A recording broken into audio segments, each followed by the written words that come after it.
Hi, everyone, and a very warm welcome to another episode of the Talk Room series of podcasts. I'm Wendy, and today we're diving into an incredibly interesting and very important topic: communication within relationships.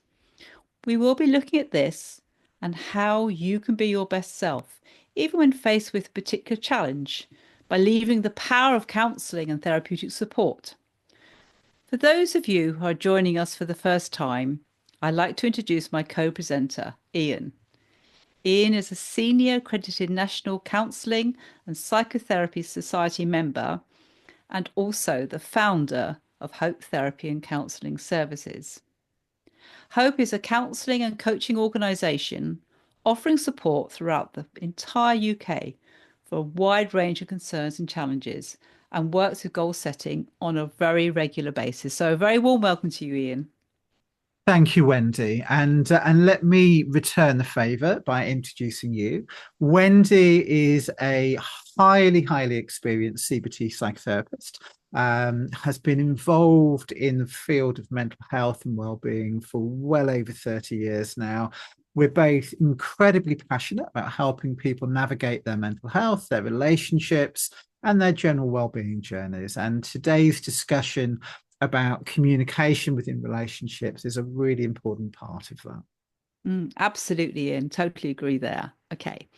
So, Ian, maybe you could start by saying just a little bit more about why communication is so crucial within relationships and opening up things to maybe start so we can talk about romantic relationships, friendships, and maybe even work-based relationship. Is that okay? Yeah, absolutely. Thank you, Wendy. So, at its core, communication is how we connect with others. So, think about a time when you felt truly understood, maybe after a really deep conversation with a friend, or maybe a heart to heart with a partner, and that feeling of being seen and heard. And that's all down to communication. Without it, misunderstandings fester and we start making assumptions instead of seeking clarity. In romantic relationships, expressing needs and emotions openly strengthen intimacy. In friendships, good communication fosters trust and reliability. And in families, it helps bridge generational gaps and different perspectives. It's also fundamental when looking at the area of misunderstandings and conflicts. So again, if you imagine, have you ever had an argument that started over something incredibly small, but escalated because neither person felt truly heard? And that miscommunication is one of the biggest causes of conflict in all types of relationships. We often assume others understand what we mean, but unless we express our thoughts in a clear way, things can just get lost in translation. So, for example, a simple "I'm fine" can mean 100 different things depending on our tone and depending on context. And if we're not checking in or we're not asking clarifying questions, we just run that risk of being misinterpreted or misinterpreting someone else's words or actions. It can also strengthen trust and emotional safety as well. So, honest communication is fundamental to creating trust. And when we feel safe enough to just share our thoughts, to share our emotions, to share our concerns without fear of judgment, relationships then start to deepen. So in romantic relationships, trust grows when both partners can just openly discuss their feelings, their fears, their expectations. In friendships, it's about knowing that someone will listen without being dismissive, without invalidating our experiences. And at work, transparent communication fosters a healthy collaborative environment rather than a toxic one where people feel unheard or undervalued. It's also really important when we're thinking about boundary setting as well. So we hear a lot these days about boundaries. Um, let's just stop and take a moment to think what they really are.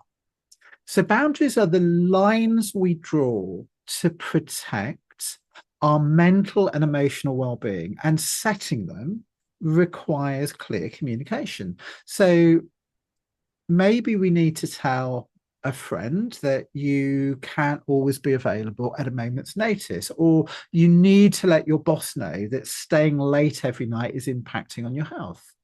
Without appropriate, considered communication, it just invites resentment to start building up. But when we express our needs and our limits in a respectful manner, relationships just become healthier, and they also become more sustainable as well. Mm. It also encourages growth and problem solving, and great communication isn't always about preventing conflict. It's also about growth. So the most successful relationships, whether personal or professional, thrive when people can work through challenges together. So it's not about saying that good relationships will never have an issue. It's about saying that rupture and repair is at its heart about good relationships. It's about good communication. Mm-hmm. So, for example, in the workplace, teams that communicate effectively find solutions faster. In families, open discussions can help break generational patterns and lead to deeper understanding. And in romantic relationships, couples who communicate through difficulties are much more likely to grow stronger than to drift apart.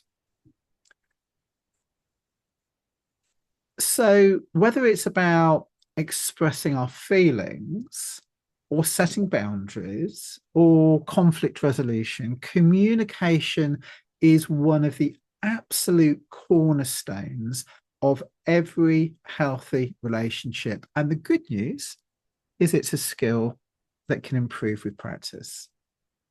Absolutely. And I agree with so much all those points that you made, and how it's just such a key fundamental skill that we're not even taught in schools, are we? It's one of No, those sort of absolutely. life skills that you need to be Absolutely. taught. Okay, so thank you that. I totally agree with all the points you made. But I wonder whether you can tell me a little bit more about the types of communication, common struggles people face with communication. For example, what challenge do people face when they try to communicate? Can you tell us a little bit more about that, Ian? A really, really excellent question.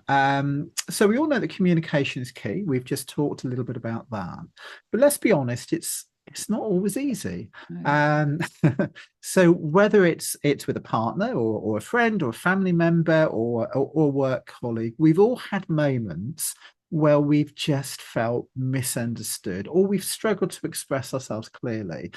So what makes communication so difficult? And one of the biggest pitfalls in trying to communicate is assuming that we know what the other person is actually thinking. This idea of mind reading or just making assumptions. Mm. Somehow we just expect our partner to just know why we're upset. And we assume that a friend is ignoring us when they don't text us back immediately. We just assume. And the reality is, people can't read minds. So instead of assuming, just asking open ended questions, seeking clarity, can just make the world of difference. So something as simple as, hey, I notice you've been quiet today. Is everything okay? Can open up a conversation rather than letting resentment build. Another really common struggle for many people is avoiding difficult conversations. So many people just shy away from expressing their true thoughts because they fear conflict. They fear rejection. They fear the idea that they might upset the other person. And this often happens in romantic relationships and friendships where we bottle things up instead of just addressing them. But the problem with avoidance is that unresolved issues don't go away, they just build. So, healthy communication means finding the courage to find a way of addressing concerns before they build into something even bigger. Also, there's this idea of speaking but not listening. Um, so I don't know, have you ever caught yourself just thinking about what you're going to say next instead of actually listening to the other person? And we've all done it. Oh, I've done yes. it. Um, and listening is just as important, if not more, than speaking. So real communication is about isn't about necessarily waiting for your turn to talk. It's about actively engaging. It's about making eye contact. It's about trying to genuinely understand the other person's perspective. So a simple let me make sure I understand you correctly can show someone you're really beginning to listening to them and not just waiting to respond. And then one of the things that people often get caught up, especially if there's some sort of conflict there, can just be passive aggressiveness and indirect communication. So instead of saying what we actually mean, many of us fall into that passive aggressive sort of habit, like giving the silent treatment or making a sarcastic comment or maybe sighing loudly when we're upset, but refusing to actually talk about it. And the problem is it creates tension and it creates confusion rather than leading directly to the issue. So, direct communication, phrasing concerns in a calm but honest way, just builds trust and it helps avoid a lot of the unnecessary drama that can start to build in communication with other people. Because one of the big things that can happen is when we just allow emotions to take Yeah. over. Um, and many of us will have said something in the heat of the moment and instantly regretted it. And when we're emotional, whether it's angry or frustrated or that sense of just general being overwhelmed, it's so easy to lash out or to shut down completely. And one of the best things that we can do is just to take a pause before responding. And a pause is very different to not speaking. A pause is about taking a moment to compose yourself and then speaking. So if a conversation's getting heated, just taking a few deep breaths or even stepping away for a bit can prevent unnecessary hurt and unnecessary escalation. It helps us to respond rather than to react. There's just an acceptance as well that sometimes we have different communication styles. Not everyone communicates in the same way. So some people are more direct, while others prefer a little bit more subtlety. Some are expressive. Others need time to process their thoughts before speaking. And that can cause frustration in relationships. One person might feel their partner is too blunt, while the other feels that they have to guess what's wrong. And understanding and respecting each other's communication styles can make conversations much smoother. So taking the time as well, just to understand the communication style of who we're talking to, especially within close relationships, it can be a really important thing. So just remembering that just because someone communicates in a different way to us, that doesn't mean that that's wrong. It's just about recognizing that there are different styles sometimes. And then the other really interesting thing that we probably wouldn't have talked about 10 years ago is digital communication challenges. In today's world, so much of our communications happens over text or email or social media. And whilst that's a really, really convenient way of communication, it also creates plenty of room for misinterpretation as well. A simple okay text can seem very dismissive. And not getting an immediate response to a message can trigger anxiety in people. Since we can't hear the tone or we can't see the body language, it's really easy just to misunderstand someone's intention. And that's why when it comes to important conversations, it's always best to have them face to face or at the very least over the phone.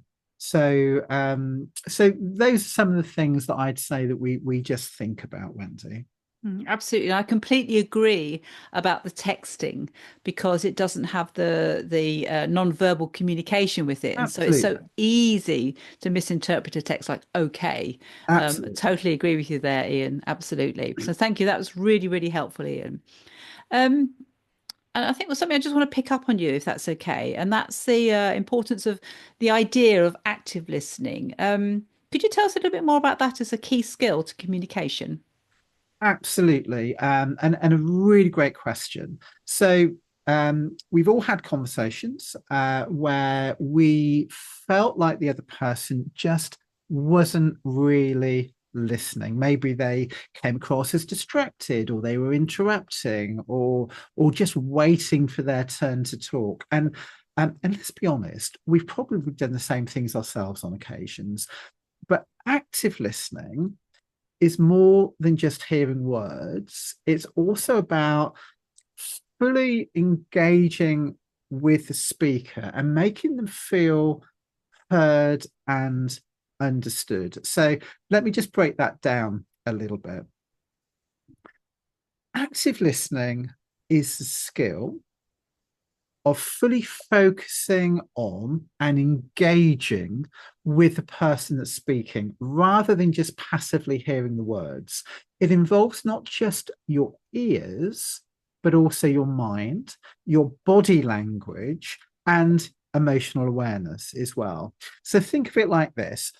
If passive listening is like having the radio on in the background whilst you do something else, active listening is turning up the volume, sitting down and really paying attention to every word that's being played.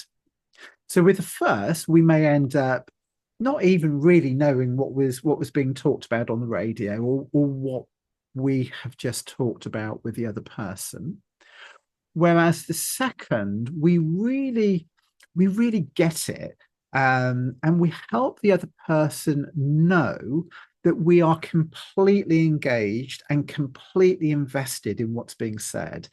It's about being present, showing that you're engaged and responding in a way that makes the other people feel heard and valued.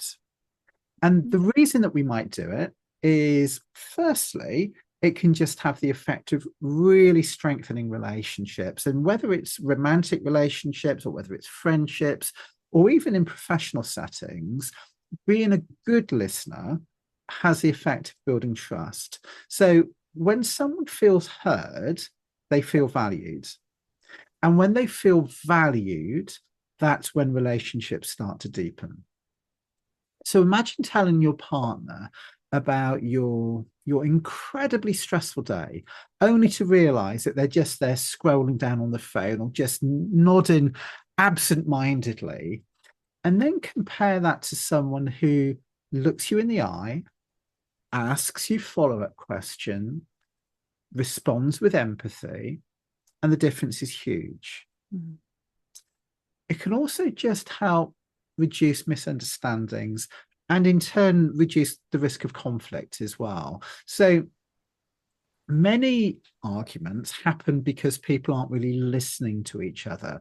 And when we're too focused on forming our response or defending ourselves, we miss the key points of what the other person is actually saying to us in the first place.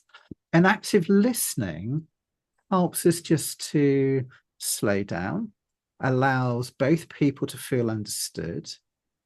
And when people feel heard, they're less likely to get defensive and more likely to find solutions. It also encourages open and honest communication. So, again, have you ever hesitated to open up to someone because you feel that they wouldn't really listen to you? On the flip side, have you ever felt completely safe to express yourself because the other person has been fully engaged? And that's the power of active listening. It creates an environment where people just feel comfortable being open, being honest, and being vulnerable when they need to be as well. So, how do we practice? How can we practice being a better listener? And I'll give a few ideas. So the first is just simply giving your full attention. So that means we put our phone down, we turn off the distractions, and we just focus on the person that's talking to us. We make eye contact. We have an open posture. We nod occasionally. And all of that just shows that we're alongside the other person, that we're engaged with them. So, what we're looking to do here is not just listen intently, but to communicate to the other person that we are listening. So, it's not just the art of listening, it's the art of communicating that we're listening. And then reflecting and clarifying. So instead of assuming that we understand, just try summarizing what the other person has said. A simple, so what I'm hearing is, or it sounds like you're feeling. It just helps confirm that you're on the same page and that you both understand where the other person's at. It just makes the other person feel more heard when they're trying to talk to you about something. And the next thing might be avoiding interruptions, avoiding jumping in and trying to fix the other person. So sometimes we listen, and I said this just now, sometimes we listen just to respond. Other times we listen to give advice. But sometimes people don't need solutions, they just need to be heard. So before offering advice, maybe just asking, would you like my input?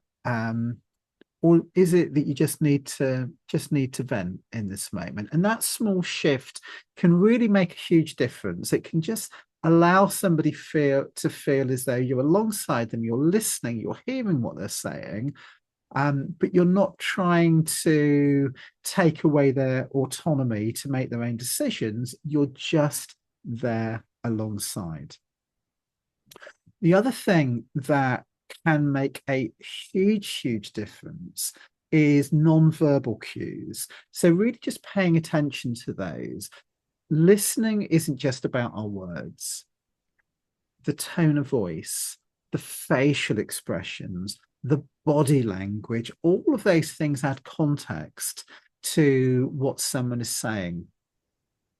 A person might say, I'm fine, but their slumped shoulders tell a completely different story. So observe with interest, not just what somebody says, but how they present themselves as well.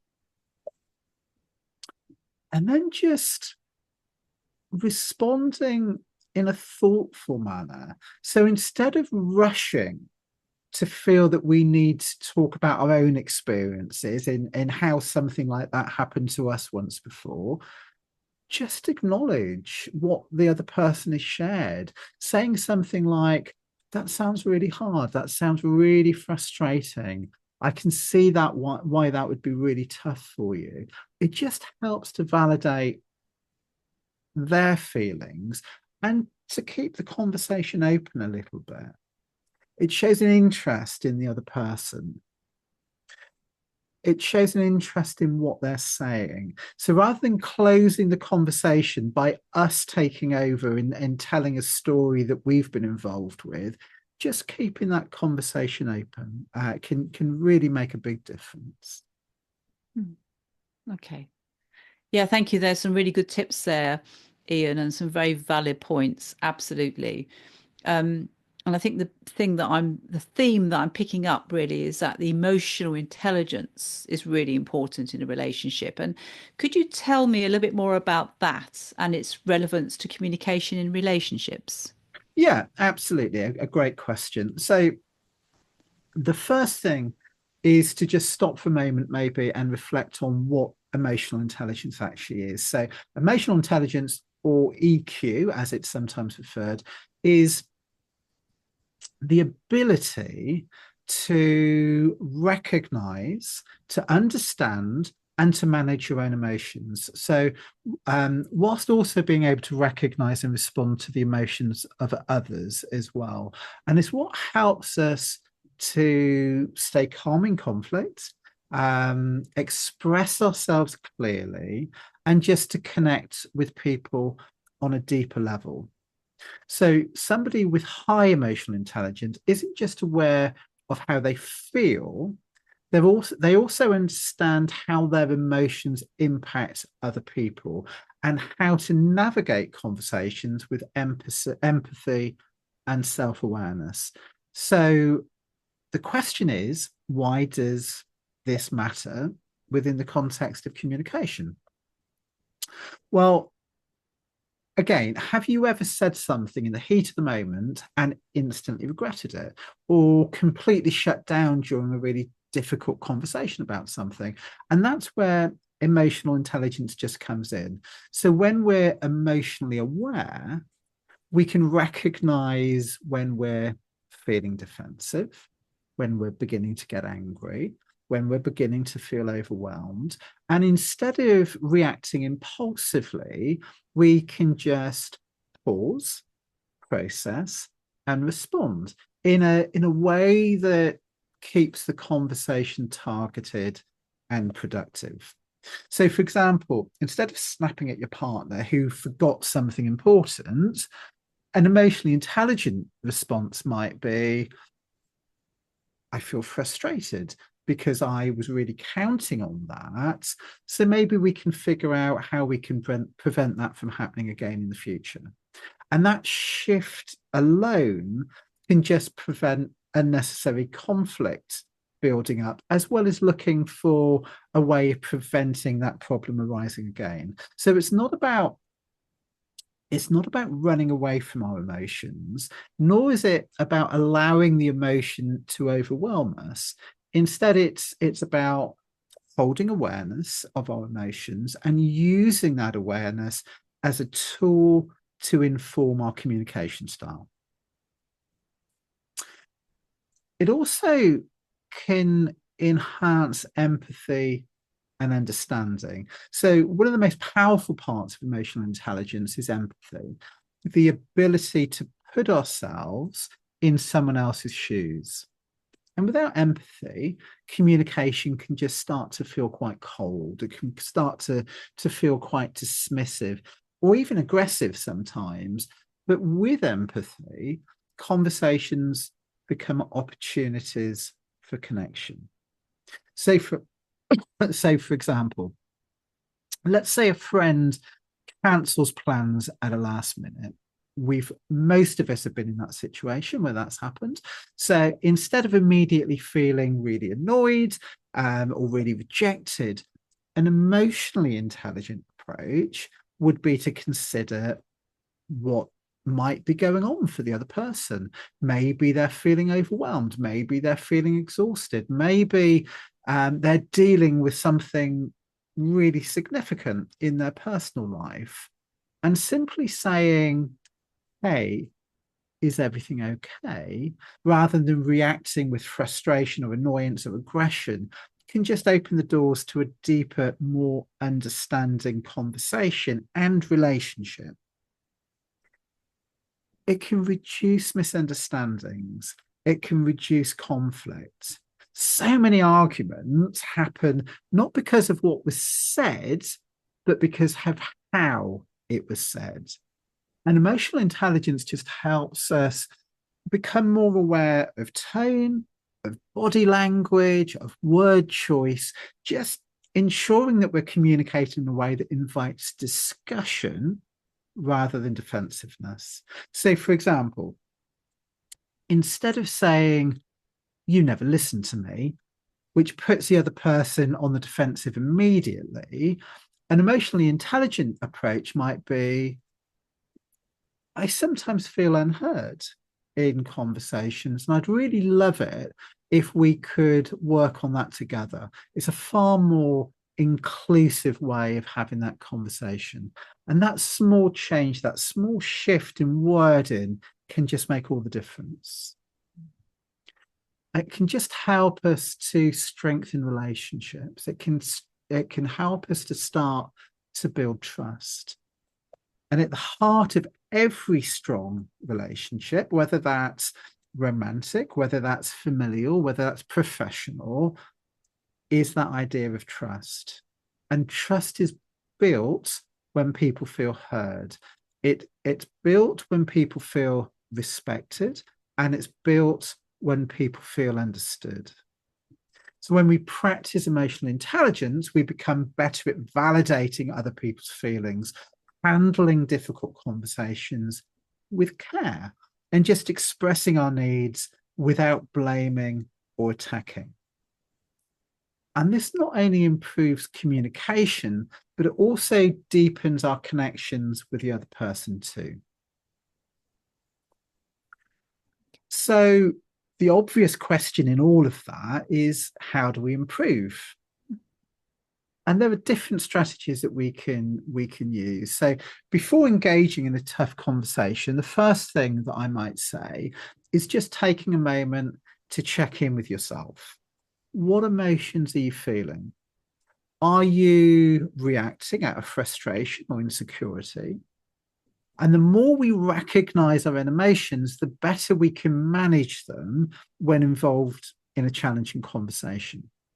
So really just taking a moment and pausing and just observing yourself, that inner landscape, what's going on in this moment for me. And then working on empathy, and make a habit of trying to see things from the other person's perspective. So asking yourself that question before we even start engaging in the conversation: what might they be feeling right now? Or simply say, "That sounds really tough. I can see why you'd feel that way." So just a little empathy beforehand and during conversations can really go a huge way. And then just trying to manage emotional triggers. So if certain topics or certain situations make you feel defensive or make you feel upset, just make note of that, be aware of that. And having emotional intelligence doesn't mean suppressing feelings, but it does mean knowing when to take a step back. So if we know that we're being triggered, it might be a sign to us just to, okay, I'm just going to take a step back for a moment. I'm going to breathe. I'm going to pause. And when I've just calmed myself a little bit, then I'm going to respond. And it's about responding rather than reacting. Another thing might just be about paying attention to non-verbal communication as well.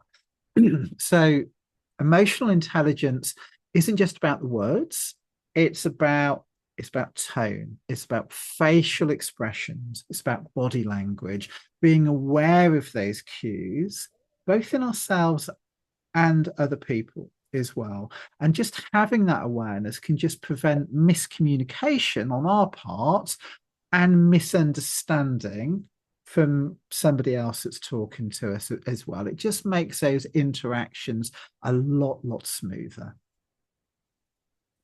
Okay, and absolutely so amazing and so interesting and so many good points you're making there. Very, very useful. I'm sure hopefully our listeners will find that very useful as well. I'm just thinking another thing our listeners might find useful is hearing a little bit more about verbal versus non-verbal communication. I think that's quite a key thing, isn't it? Could you give us a little bit more information about that, if you wouldn't mind? Absolutely. And again, a really, really good question. Um, and both verbal and non-verbal communication are fundamentally important parts of communication.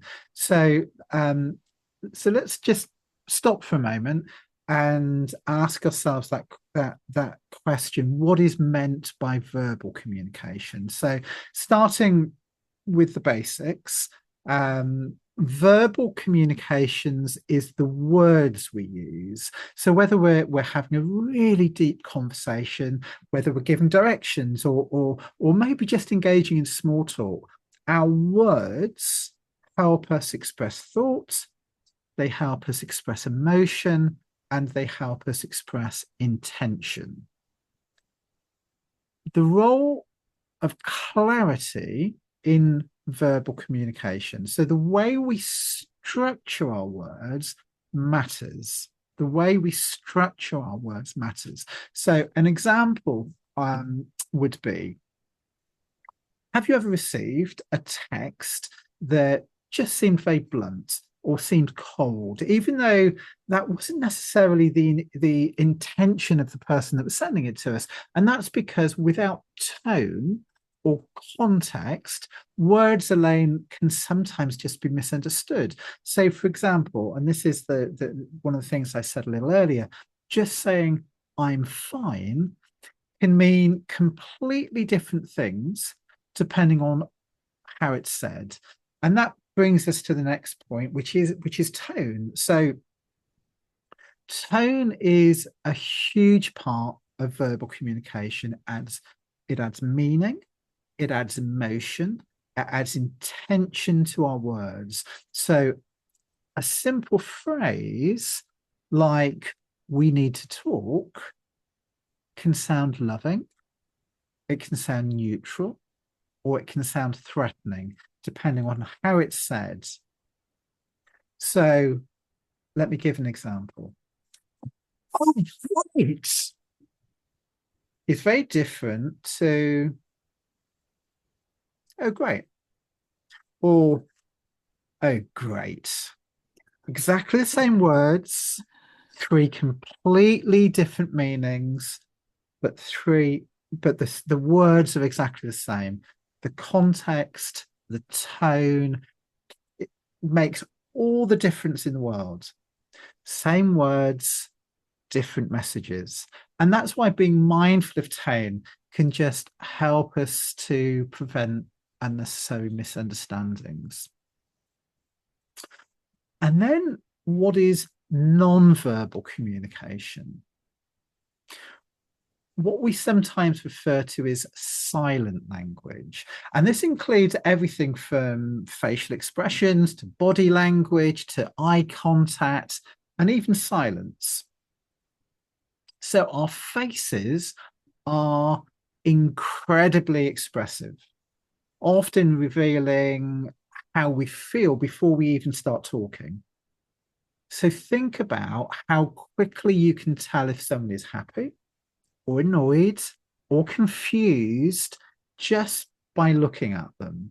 For example, if a friend says "I'm fine," but their face looks tense and their jaw is clenched, their expression is telling you something different from their words. So just be aware that this is important in terms of what we take from someone else, but also in what we and how we project something to other people as well. So tone is really important, how we receive and how we project. Body language as well, our posture, our gestures can say a huge amount. So body language can just reinforce what we're saying. Or completely contradict it. So imagine someone telling you that they're really, really relaxed whilst their arms are crossed really, really tightly, and you see that they're tapping their foot anxiously on the floor. Which message do we actually believe? It's not necessarily the words, it's everything else that we're seeing. Their their body language, however loudly they're saying the words, the body language is speaking much more loudly to us. So again, it's really important, both when we observe others and in the messaging we give to other people as well. So just thinking about things like open body language, so uncrossed arms, relaxed posture, those types of things just signal comfort. They signal approachability to somebody else. Whereas crossed body language, crossed arms, or maybe we're turning away from somebody else, it can just suggest a sense of defensiveness, a discomfort from the situation or talking to the person. Leaning in can often show interest, it can show engagement, or leaning away can sometimes show exactly that. It can just show disinterest or discomfort. Fidgeting, avoiding on eye contact, shifting weight constantly can just suggest nervousness or discomfort. So being aware, both in terms of what we're projecting, but also what somebody else is projecting to us as well. And it's really important that we can just have awareness of those things so that we can align our verbal and our non-verbal communication, because it's one of the biggest sources of miscommunication when words and non-verbal cues don't match up. If someone says, I'm happy for you, but they're not looking at you, and their voice just sounds flat, it doesn't feel genuine. So I'm happy for you is really different to I'm happy for you. There's a huge difference. So just being aware of that. It's not just the words, it's the non-verbals too. And the best communication is just when we try to align those two things. And it just it builds trust. It avoids mixed signals as well to the other person.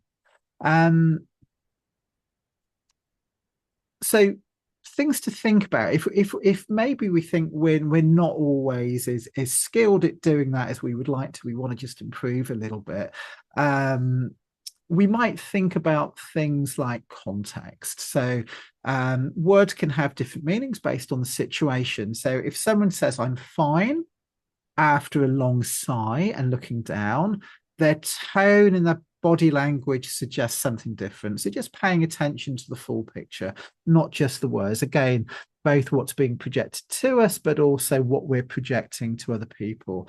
If we want to practice just being mindful of your own non-verbal cues. So if you're trying to comfort someone, but your arms are crossed, you're looking at your phone, and your body language is sending messages that you're not really engaged, then the other person isn't really going to feel the empathy that maybe we're trying to convey. So just being aware of the message that's being conveyed by our non-verbals as well as the verbals. The other thing is active listening techniques, and we talked a little bit about active listening earlier. And again, remembering it's not just about hearing words, it's about observing the whole conversation. So nodding occasionally, making eye contact with somebody, just using verbal cues like I see, or yeah, okay, that makes sense. It just shows engagement without interrupting the flow of the conversation, and adapting to the other person's cues. So if someone feels really nervous when they're talking to you, or maybe they feel as though they're closed off a little bit, instead of mirroring their tone and their pace, sorry,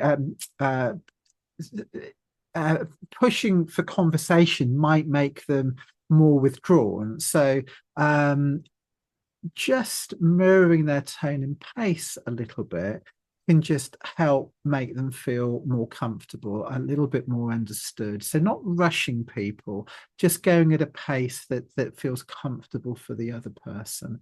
Sometimes people feel really open and really able to talk about something. Other people, sometimes they need to take a little bit of time to get to that place. And it's just about trying to being able to detect whether or not we have to give a little bit more space sometimes as well. Mm. Okay, thank you, Ian. Again, massively fascinating and very interesting, very key points you said there, especially about the non-verbal communication and being disingenuous with the verbal communication and how people pick that up. So, very good points there. Um, I'm wondering now, is there any other forms of communication which are really unhelpful in relationships? Can you tell us a bit more about that? Yeah, a really, really good question. So, even with the best of intentions, we all fall into certain habits sometimes that just make conversations really, really difficult, or at least more difficult. So maybe you expect someone to just know what's wrong without telling them. Maybe you get defensive when you're given feedback, or maybe you avoid tough conversations altogether. And those patterns can just create they can create frustration or resentment or even emotional distance between people. So just having awareness of some of those things. So the first thing that maybe we'll talk about is just assumptions and mind reading. So I don't know. Have you ever been upset with someone because they didn't do something you expected them to do, but you never actually told them what you needed from them? And this happens all the time in relationships. It happens in friendships or even in the workplace.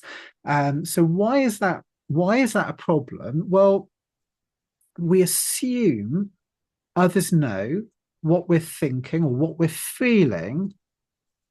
And because we haven't told them, what we're actually doing is we're just setting them up to fail.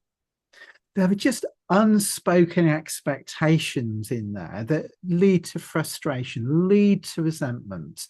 So instead of assuming, we need to be really quite open and just communicate our needs in a clear way to the other person. So just expressing those needs openly. So instead of assuming that your partner knows you need help around the house, just saying, hey, I'd really appreciate it if we could split the chores this week. And then maybe just checking for clarity. So if someone seems upset but hasn't said why, maybe rather than just thinking, well, if I don't say anything, then it will be okay and they won't have a go at me, maybe just saying, it feels as though some things are a little off today. Do you want to talk about something? Um, and I always think we start with assuming good intent from the other person. So if a friend forgets to text you back, don't automatically assume that they're ignoring you. Instead, just consider that they might be busy, they might be overwhelmed, there might be something really important going on. So just assuming that there might be a backstory, and we're going to just check in regarding that backstory. So clear communication, when we can engage with it, it just removes some of the guesswork, and just helps prevent unnecessary conflict from building up. One of the other things that um, can be hugely problematic is what we might call defensive responses. So just recognizing when we're reacting rather than responding. So if we just if we picture this, your partner says, I, I feel as though you haven't been as present lately. So instead of acknowledging their feelings, you immediately say, well, that's not true. I've been really, really busy. So Why we get defensive? Well, some people can feel attacked. Some people can feel as though they're being criticized. Even when the other person isn't actually trying to blame us for anything, what we were doing in that example was just checking in. But our ego kicks in sometimes, and we start focusing on justifying situations or justifying things that we've done instead of listening to what's being said to us. And defensiveness just shuts down productive conversations. So again, it's this idea of just pausing before we respond. So if you feel yourself getting defensive, just taking a breath and then just asking, what are they really trying to say to me here? What are they really trying to say? Are they just looking out for me? Are they trying to find out what's going on here? So rather than letting our emotion respond, just taking that moment to ground ourselves, to pause, and then just checking in with ourselves. And then just validating their feelings. So instead of trying to argue, maybe I see why you I see why you'd feel that way. Let's just talk about that. Let's just talk about that situation for a moment. And then so we're just shifting from reaction to reflection. So just asking yourself, is there any truth in what they're saying?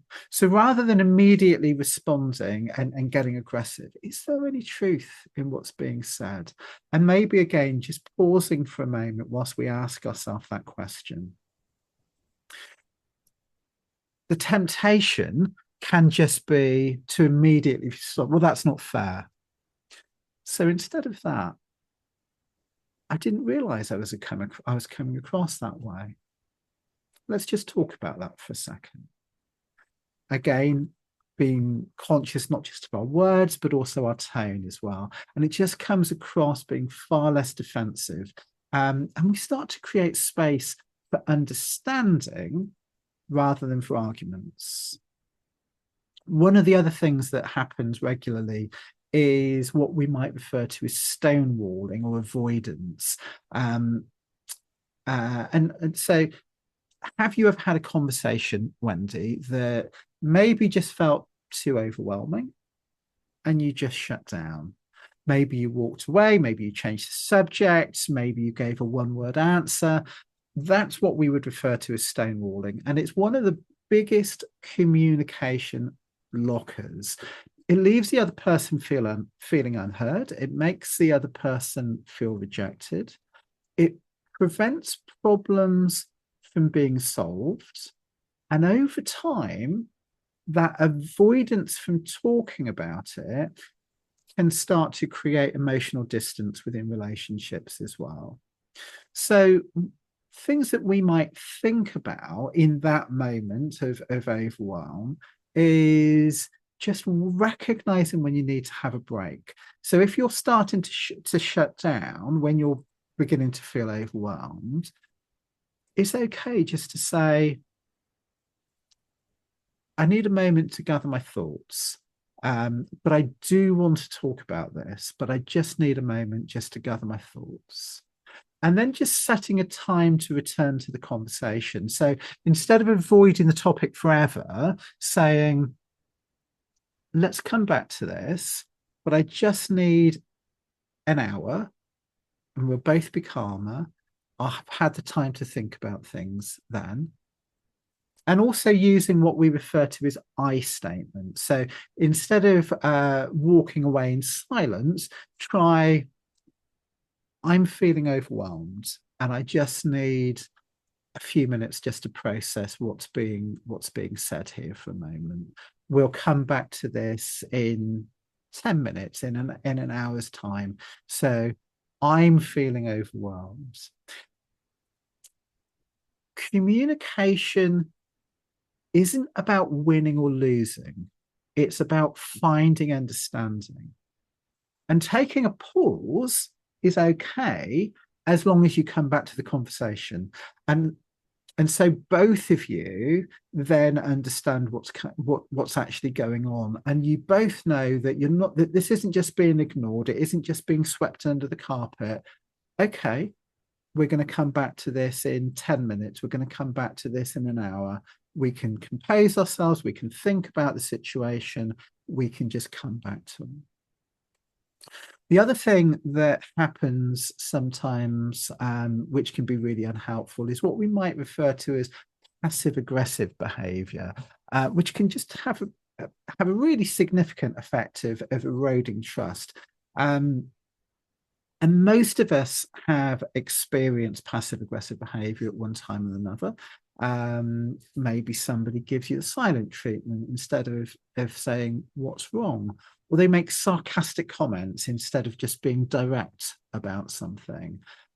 Maybe you've done it yourself, even without realizing it. So examples might be just saying I'm fine when clearly you're not fine, clearly you're really upset, clearly you're coming across as being really upset, and your partner's asking you what's wrong, or your work colleague, or your friend, and you're just I'm fine, I'm fine. Or maybe you make sarcastic remarks instead of expressing concern about something. Or maybe you withdraw affection, or maybe you just stop communicating with the other person to punish somebody. And all of those things can just have the effect of damaging relationships. It creates confusion. People don't know what's really wrong. People don't know um, how they can go about making change or how they can support you. And it just builds resentment. It builds resentment because issues never get properly addressed, and it leads to a lack of open and honest conversations taking place. So things to think about is when we're having these types of conversations, or when we're being confronted with these types of conversations, is about being direct, but also being kind at the same time. So instead of saying, wow, must be nice to have so much free time, in a really sarcastic way, maybe we could say, I'm feeling overwhelmed with responsibilities at the moment. And what I'd really like is just to talk about how we go about sharing the load. So we're being direct, but we're also kind. We're not blaming, we're not attacking. As best we can, expressing emotions clearly. So instead of withdrawing, maybe saying, using I statements, I felt hurt when you didn't check in with me earlier. And just encouraging open dialogue. So if someone is being passive aggressive, ask, it feels as though something's bothering you. Do you want to talk about something? And the reason that we do this is that honest communication leads to trust. Passive aggressive behavior only creates and extends emotional distance in relationships. So those are just a few things that we can bear in mind and think about. Okay. Thank you for that again, Ian. Very useful information. Um, I'm just wondering if there are certain categories of people for who we may need to think a little bit more deeper about things. So, for example, maybe introverts versus extroverts, or obviously very much important nowadays is neurodivergent people, obviously people with ADHD or autism, or sometimes both. And maybe even people who are in long distance relationships where much of the communication may be via digital means. I mean, could you tell us a little bit more about those, Ian, if you wouldn't mind? Thank you. Yeah, and those are really, really important questions, Wendy. So I'm really pleased that you've asked them. And it just introduces the whole idea of the need to be flexible in communication styles and communication approaches. we all have different communication styles. We all have different communication needs based on personality, neurodiversity, even the distance between us, as you say, using electronic communication. So, if we think about introvert versus extrovert, first of all, um, I don't know whether you've ever had a conversation where one person wants to talk things out immediately, whilst the other person just needs time to process things a little bit more. And that's often the really classic introvert extrovert dynamic. One person wants to talk about it straight away, the other person just wants a little bit of time to process things. And there are some differences. So it can be helpful just to know the differences between an extrovert and an introvert in terms of communication styles. And these are generalizations, but extroverts often they often think out loud. They often process information through conversation. They often prefer immediate responses and back and forth discussion, and they often enjoy social interactions, and they may not need much time alone. They may not need quite as much space either. Whereas introverts, they may well need time to process thoughts before speaking about them. That's not to say that they won't speak or they don't want to speak, but that they do need often a little bit more time just to process where they are with things. Often they can prefer deeper one-on-one type conversations rather than discussing things in huge groups. And often introverts will say that they can feel drained by too much communication. So just bearing that in mind, there can be a sense of overwhelm that can come if communication goes on for too much. So the question in all of that is, how do we just try to start to bridge the gap a little bit? So if you're an extrovert and you're talking to somebody that's an introvert, just trying to give them time to respond instead of expecting an instant reply to everything. Saying, take your time to think about it. We can talk when you're ready. It can just help create a safe space. It can take a little bit of pressure off of things. And if you're an introvert and you're talking to an extrovert, let them know that you just need a break, but set a time to revisit the conversation. So say something like, I need some time to think about it. Can we chat in an hour's time? So the other person knows that it's not going to be forgotten about. It's not just being brushed under the carpet. We're going to come back to this. It's just, I need a little bit of time just to think about it. And just understanding those differences can make communication smoother and more respectful for both sides. And then the question of neurodiversity. Communication isn't a one size fits all. So for neurodivergent individuals, for example, people that may present with ADHD or autism, typical social norms might not always apply in quite the same way. And that's okay. And the key is to recognize that and to respect the different ways of communicating that other people may engage with and use. So if we think about ADHD, first of all, somebody with ADHD may want to speak very quickly.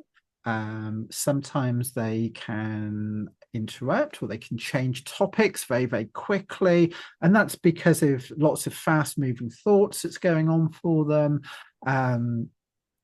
Sometimes they can struggle with remembering lots and lots of details in long conversations. And they might need more movement or fidgeting during discussions as well. Lots of entrepreneurs with ADHD say that they have their best ideas when they're standing and walking rather than sat behind a desk. Um, and then thinking about autism, um, people that present on the autistic spectrum, they may prefer more direct, more literal communication rather than having to read between the lines. Sometimes they struggle with eye contact, or social cues might be a problem for them. Um, doesn't mean that they're not fully engaged in the conversation. It just means that they're not expressing that in quite the same way. Um, they might find verbal conversations draining sometimes and may actually prefer mixed ways of communicating. And sometimes using text-based communication can be helpful. So just checking in with what communication styles are helpful for the person. So, we might think about ways in which we can support communication with people with neurodivergent communication needs, and the first thing might be just about being patient with pacing. So some people process and express thoughts differently. Allowing for pausings or topic shifts can be very, very helpful. Using clear, direct language. So instead of saying, "Can you handle this?" to somebody that appears on the autistic spectrum, for example, it may be more helpful to say something like, "Do you feel comfortable doing this task today?" So being quite clear and direct about it, not using metaphor, can be helpful sometimes. And just respecting the different forms of communication. So if someone prefers texting or over talking, to the extent that it's possible, just accommodating that where possible, but also remembering what we were talking about text-based communication earlier. So it, rather than making assumptions because the person isn't there for us to check in with, remembering to check in on our understanding of what we think that the other person is saying to us as well. And just by embracing those different communication styles and those different communication needs, we just start to create a more inclusive and more understanding relationship, whether that's our personal relationships, our friends, our family, or in work-based contexts as well. And the other question that you asked, Wendy, was about long-distance relationships and technology. And that's a really, really interesting question, and very much a question that comes out of the world that we live in today. And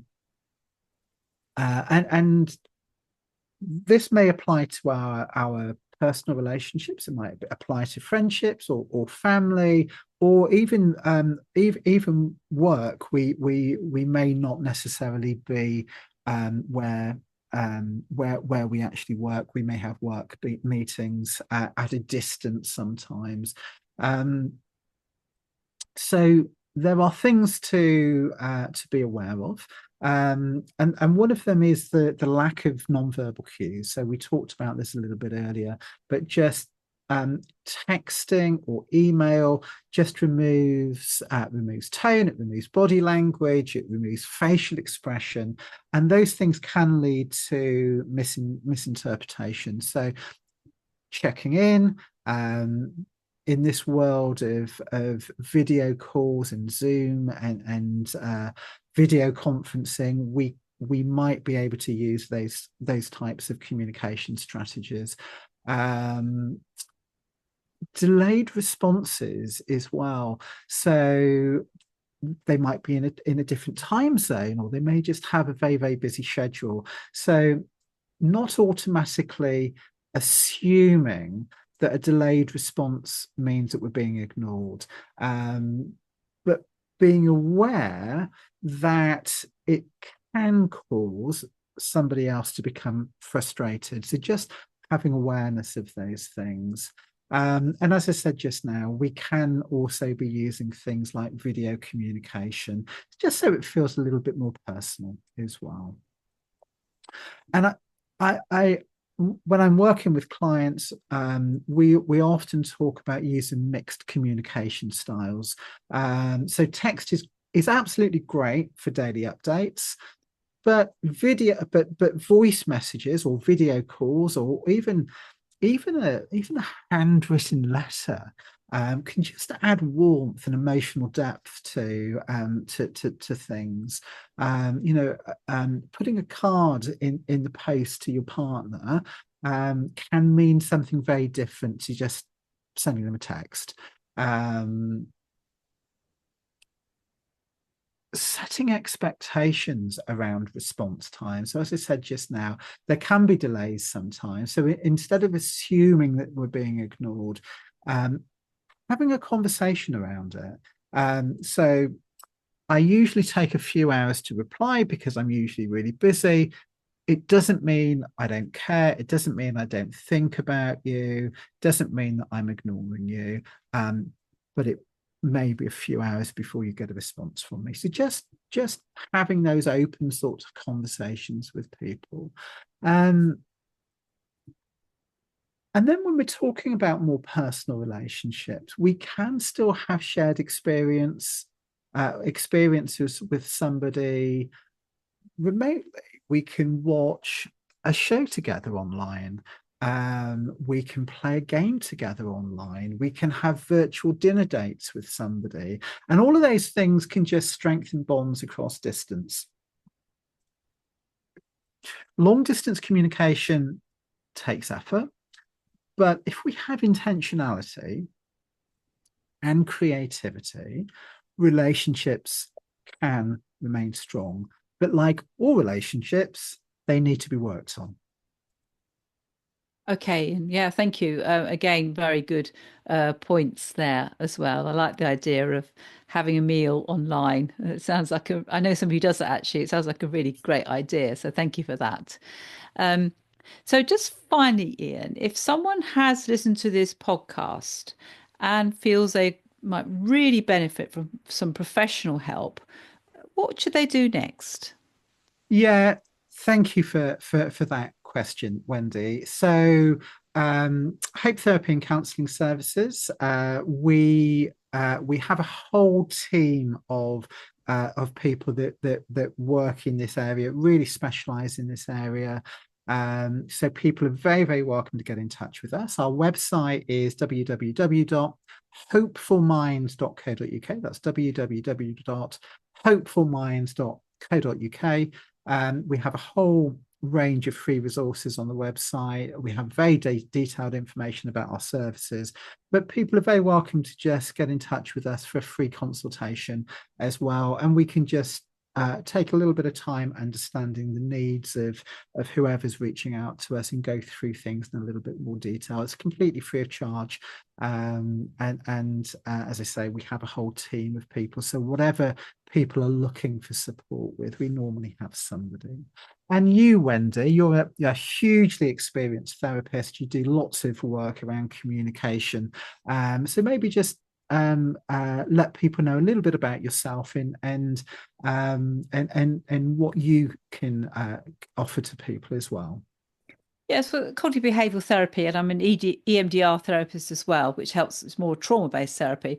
It's really about developing skills. So communication skills is very key to that. So if even if you come with anxiety or you come with problems with relationships, definitely can work on communication skills and help you to improve that. So that's absolutely fine. And my website is called wendycastellino.com, and it's spelt as how you'd see my name in the show notes. So wendycastellino.com, and just drop me a line and I'm happy to phone you back or communicate by email. However you want to communicate, that's also fine. So Ian, just a really huge thank you for all that information, very valuable, very useful things about some really important skills that can very much help all kinds of different relationships. So thank you so much for all that wise content you've given us. Um, and Pleasure. thank you everyone for listening. And please, please don't forget to subscribe, rate, and also share this episode with anyone you think could use a little bit of a boost in turning their resolutions into reality. So thank you very much and goodbye. Thank you so much, Wendy. Take care. Bye bye.